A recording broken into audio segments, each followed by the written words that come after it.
Hi folks, Matt Easton here of Schola Gladiatoria and Easton Antique Arms. Now we're going to look at a few swords here which were struggling at the beginning of the 20th century between cut and thrust and how you prioritise the needs of fighting on horse or fighting on foot.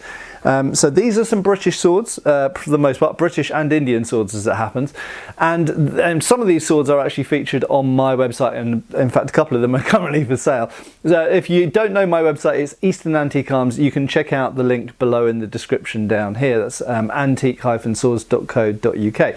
So first of all, many of you will be familiar with the fact that towards the end of the 19th century and into the 20th century, thrust-centric swords became pretty much normal across most of Europe, with a few exceptions aside, the Ottoman Turks, Hungary to some extent.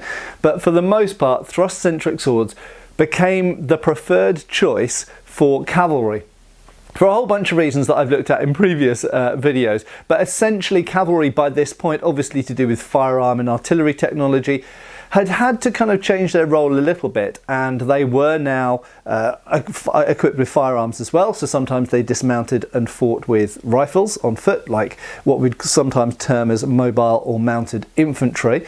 So they could move quickly from one place to another, shoot, and then move off somewhere, a bit like horse archers of earlier centuries.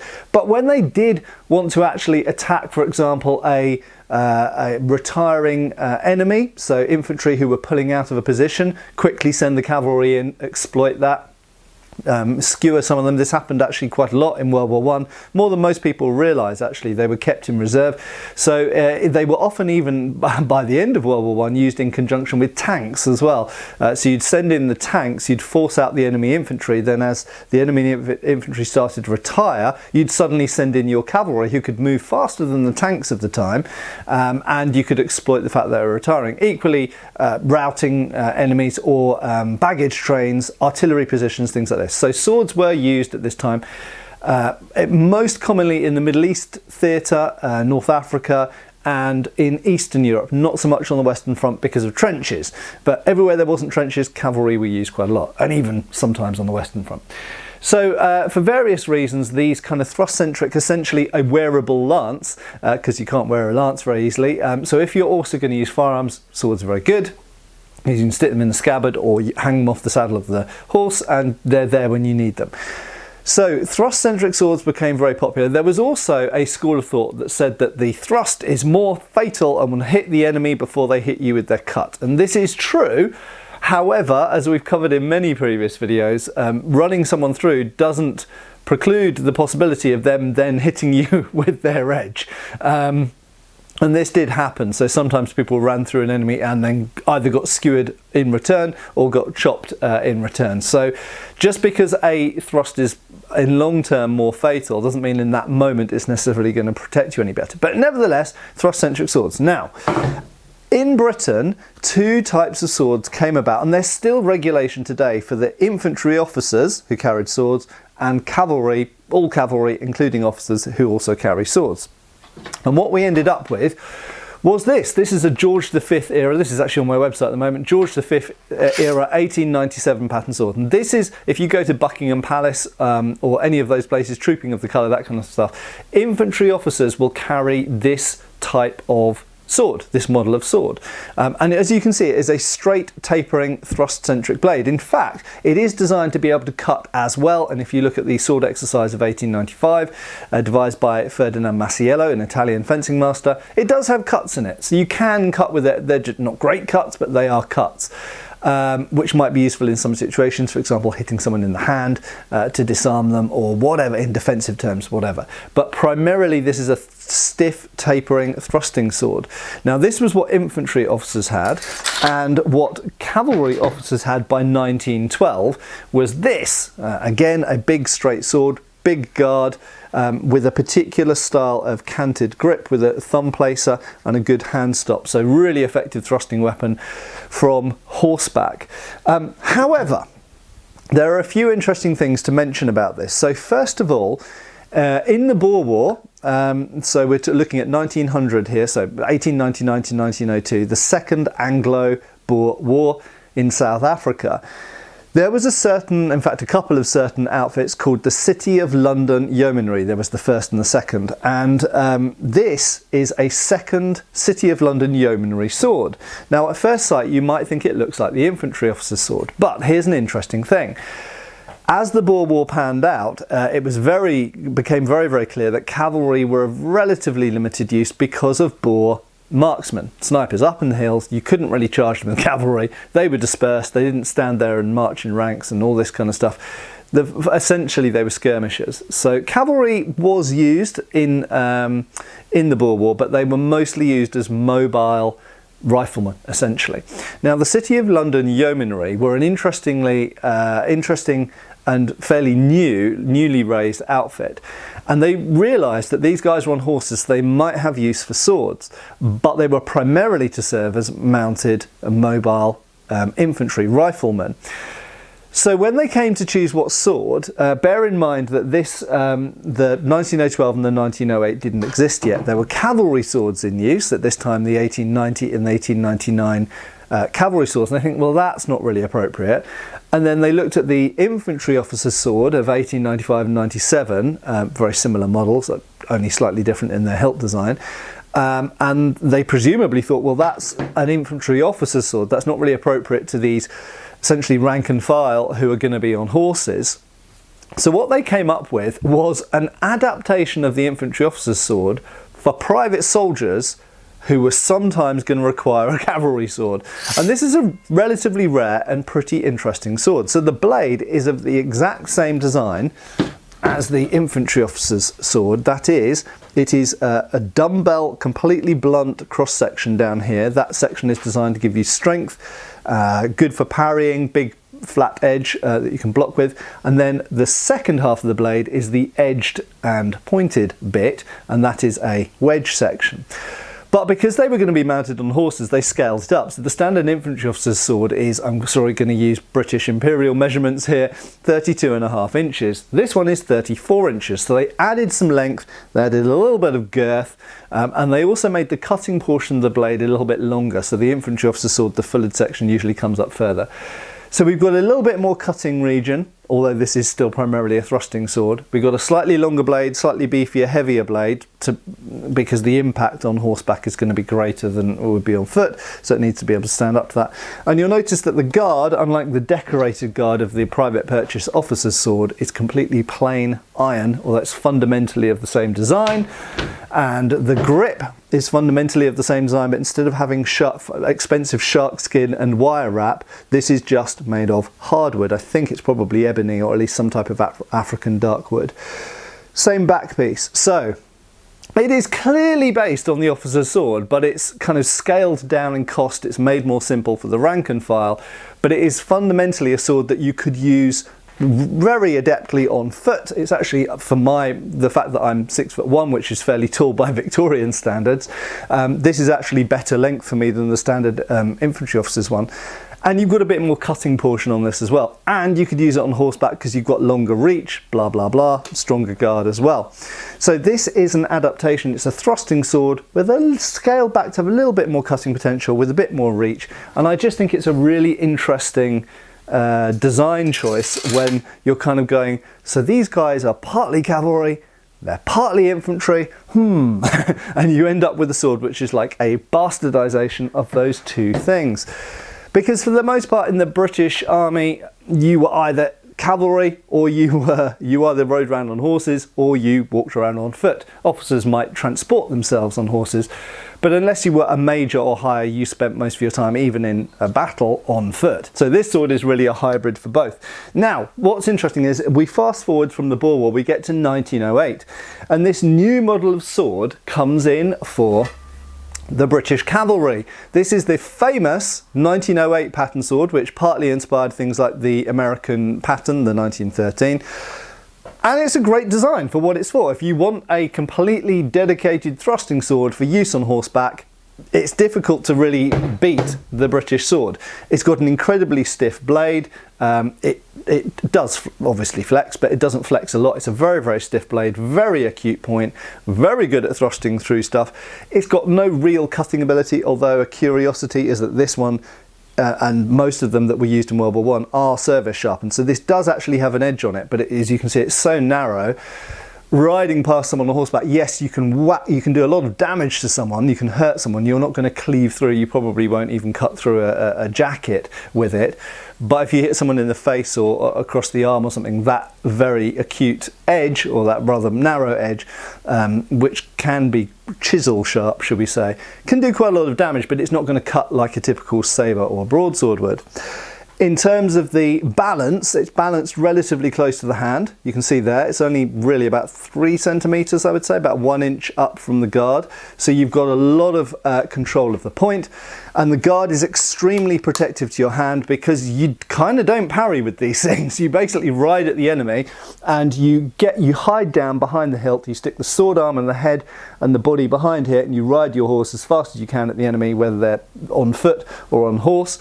And you basically hide behind this a bit like a shield. So it's a big old protective bowl. This one's actually been painted camo brown, as a lot of them were in World War One. Some were painted green, some were painted brown, some were painted black. Some of them were even painted in camouflage patterns, and they're super cool, but I've never had one of those. They're rarer. The grip is very ergonomic. As you can see, it's made of a sort of early form of rubbery type material with a thumb placer there and a big pommel at the back, which gives you the balance. And it's got a hand stop in there, so it's a completely specialised tool for cavalry. But this came in 1908, and in 1908 officers wanted ones, but they still had an old model of sword. To be more specific, officers had this model of sword, what we call the 1896 pattern. It's kind of an 1896 pattern, I'll talk about that in another video. But as you can see, it's got the old 1845 cut and thrust sabre blade with the old 1821 pattern heavy cavalry hilt. And this was universal for all cavalry officers from 1896 onwards. But you imagine you're a progressive, modern-minded chap who's bought into all of the propaganda, and you're there as an officer of cavalry, and all of your men have got this space age new, or kind of like maybe motor age, combustion engine age, steam age, new sword that's come in here, the 1908, and it's this new revolutionary design, new grip, new bowl, new blade. And you think, I want one of those. But the officers don't have these yet. The officers have still got the old sword they've had since 1896, which really hasn't changed for a lot of them for decades. So you want one of these, so what do you do? Well, this example I'm holding here is an interesting example, because this is a typical 1908, but there's a detail of the scabbard which tells a story. So here's the scabbard. Those 2 rings are designed to be secured to the saddle rather than the human, but they can be worn by the human as well via a frog or just suspended directly from the belt. But you will notice this is a steel scabbard. Now a normal typical one of these would be completely steel and sometimes painted for camouflage, but this one has been carefully and expertly leather covered, stitched beautifully up there, and has had a steel shape, which is really funny because it's a steel scabbard inside. It's had a steel shape added over the top to make it look like an officer's sword. So my belief, my strong belief, is that this was actually carried by an officer, even though it's a regimental trooper's sword, because presumably until the officer's version, which came out in 1912, we'll look at this in a second, if you wanted one of these new swords and you were an officer, you basically had to take one of the troopers' swords, get one from the regimental armoury and keep it and make it your own. And that's what seems to have happened with this. So this was probably carried by an officer. And there's another thing which adds to this detail. If we look at the base of the blades, we can see when these were made, and this one was made in 1911. That's right, a year before the officer's version came out. So I believe this is an officer's sword. Well, it's a trooper's sword taken by an officer because they wanted one of these newfangled cool designs.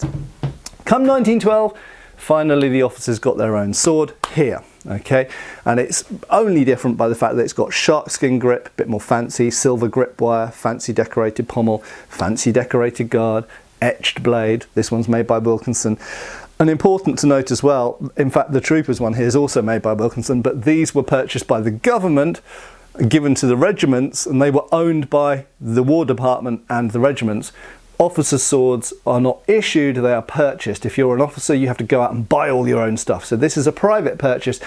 And it should be noted as well that the 1911, as well as looking more fancy, is also lighter. And one of the reasons the officers' weapons are lighter is because they were made of the best materials, they were proofed and they were tested, and they knew that the officers would look after them so they could make them a little bit better balanced, a little bit lighter. Troopers' weapons, much like modern military rifles, are over-engineered and overbuilt because they know that, for the most part, troopers are not going to look after their weapons that well. They're going to get thrown around, bashed around.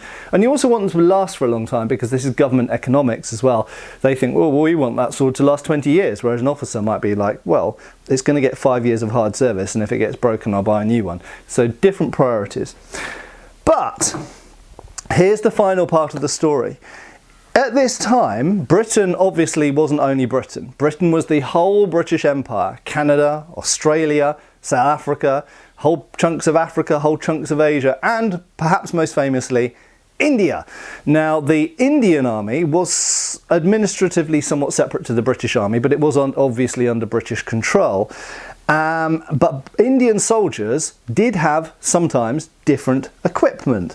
Now, if we come into World War I, while British cavalry fought most of World War I with this sword, this completely dedicated thruster, the 1908, the Indian cavalry hadn't yet got it. They did in fact get a version of that sword, a slightly adapted version with a wooden grip, in 1918-19, but that's obviously after the war. And lots of Indian regiments didn't want that sword, so actually some of them, it seems, didn't even adopt it probably until the 1920s. But anyway, in World War I, Indian cavalry had a completely different type of sword, which actually goes back decades, and they presumably quite liked, and it was this. Now, confusingly, the government sources refer to this as a tulwar. Now, it's not a tulwar. Tulwar is just the Indian word for sword or sabre. But to them, at a time of straight thrusting swords, when you've got a curved sword, this is, to all intents and purposes, a sabre or a tulwar. So the Indian cavalry of World War I predominantly fought with these sabres, and they preferred them. Obviously, coming from a traditional background of using tulwars and other types of curved sword and wanting to cut rather than thrust, these were popular. But what happens if you're a British colonel of an Indian cavalry regiment, like Skinner's Horse or Hodson's Horse, one of these, and you want your regiment to look a bit more modern? You don't want them using swords that look like something they were from a bygone age. Those guys over there have got brand new equipment, so you want to have brand new equipment as well. So what do? What you do is you order yourself one of these. Now, this is extremely rare. At first sight, it looks like a 1908, doesn't it? It's got a wooden grip, it's got the big bowl guard, it's got the thumb placer there. It's even got the little hand stop element in there as well. So this is clearly inspired by the 1908. Okay, clearly the hilt is inspired by the 1908. But the blade isn't, because you know that your men, they don't want to use a skewer, they want to use a sabre. So what you give them is a sabre. You give them a good old sabre blade on a new hilt. Now, I'm not necessarily going to say that I love this marriage. I'm not going to say that it necessarily feels what I would design for the hand. But what it does, and even the scabbard, you notice, it's got the two rings on the side as well. Everything about it is kind of inspired by the British cavalry swords. But this is made for Indian cavalry. And in fact, this example is made by a family in, I can't quite make out the name, but it's an Indian maker in India. So this has been made by an Indian sword maker for an Indian cavalry regiment, probably around the First World War. Possibly, yeah, around the First World War, I'd say. Possibly as late as the 1920s, but probably more like the First World War. So a fascinating sword and a hybrid, but it also tells a story between cut and thrust. And overall, this, you know, the fact that there are sometimes cultural or just training preferences for cutting swords over thrusting swords, or vice versa. And so there we go. There, we tell a little story there with a few patterns of swords, some of which can be found on my website link below.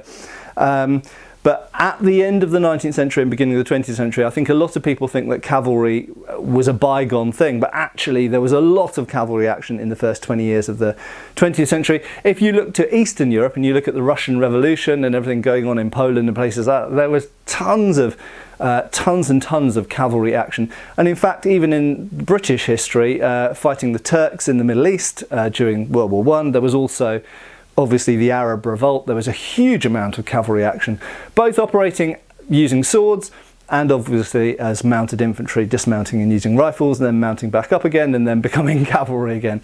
So a very interesting period for cavalry history. I hope this has been an interesting and illuminating quick rattle through some of the swords of this period and how interesting and complex they can be. I hope that's given you a bit more interest in the period.